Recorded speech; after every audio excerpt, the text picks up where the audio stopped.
कौन सा मजहब और कौन सी ऐसी कौम है जिसको विपरीत परिस्थितियों में हिंदू दर्शन ने अपने यहां शरण न दी हो, उसको फलने फूलने का अवसर न दिया हो? कौन सा ऐसा है दुनिया के अंदर?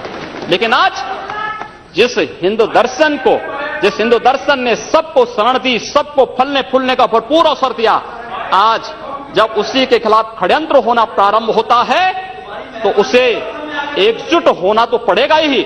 और मुझे लगता है इन लोगों के कर्मों का फल है कि पूरे देश का हिंदू जनमानस आज इस बात के लिए तैयार हो रहा है कि उसके खिलाफ आज शासन तंत्र से जो षड्यंत्र हो रहे हैं उसका जवाब अपने स्तर पर देना ही पड़ेगा। और आज वही स्थिति सामने आई है। महोदय, मैं पूछना चाहता हूं इन लोगों से, जब भारत का मुसलमान हज यात्रा करने के लिए जाता है, महोदय, जब हज यात्रा करने के लिए जाता है, उसकी पहचान तब भारतीय के नाम पर नहीं, पाकिस्तानी के नाम पर नहीं, बांग्लादेशी नाम पर नहीं, भारतीय उपमहाद्वीप का जो भी मुसलमान हज यात्रा करने के लिए जाता है उसकी पहचान हिंदू नाम पर होती है, उसकी पहचान भारतीय, पाकिस्तान या बांग्लादेश के नाम पर नहीं। लेकिन अगर उसी हिंदू पहचान को हम इनके ऊपर यहां पर लागू करने का प्रयास करते हैं, इनको बुरा लगता है।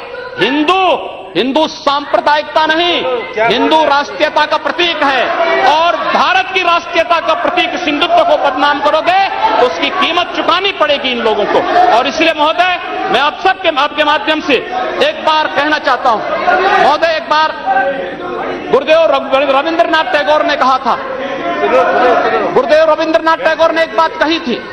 उन्होंने कहा था अगर भारत को समझना है,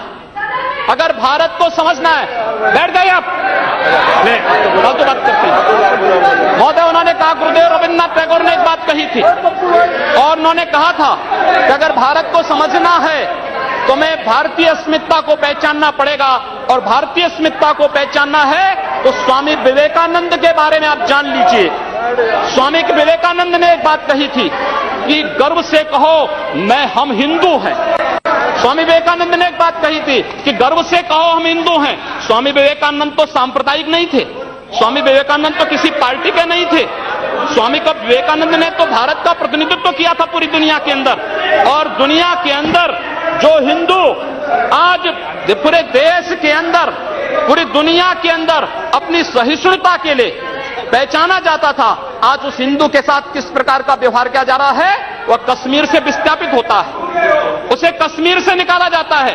एक भी बार इस सदन में चर्चा नहीं होती है, इन लोगों का मुंह नहीं खुलता जब कश्मीर से 3.5 लाख की संख्या में कश्मीरी पंडित निकाले जाते हैं, तब ये लोग नहीं बोलते। पिछले 2012 में असम के अंदर 3 महीनों तक बोडो जनजाति के लोगों को मारा जाता रहा, कोई नहीं बोला। महोदय, कोई नहीं बोला। जम्मू कश्मीर के बाद जम्मू कश्मीर के हिंदुओं के मारने पर कश्मीरी पंडितों को उनके घरों से बेदखल कर दिया गया, एक भी बार ये लोग बोले नहीं, इनको पीड़ा नहीं हुई। दुनिया के अंदर ये अपने आप में बिरला उदाहरण था जहां पर अपने ही देश में अपने ही जानने वाले लोग विस्थापित होकर के खाना बदोश की जिंदगी जी रहे हैं। उस शर्मनाक घटना की निंदा एक भी बार इन लोगों ने नहीं की। मुंबई के दंगों पर ये लोग मौन रहे, जमशेदपुर और भागलपुर के दंगे कांग्रेस के समय हुए थे, एक भी बार इन लोगों ने उस पर चिंता व्यक्त नहीं की। और तो और 1984 में इस देश के अंदर जिन सिख गुरुओं का योगदान इस देश को बचाने और इस देश की धर्म और संस्कृति, इस देश के समाज को बचाने में बहुत महत्वपूर्ण थी, उन सिखों के कत्लेआम पर भी इनको शर्म महसूस नहीं होती है। और आज लोग इस देश के अंदर बात करते हैं सांप्रदायिक सौहार्द की, इनका पूरा चेहरा सांप्रदायिक हिंसा से रंगा हुआ है, सांप्रदायिक एजेंडे से रंगा हुआ है।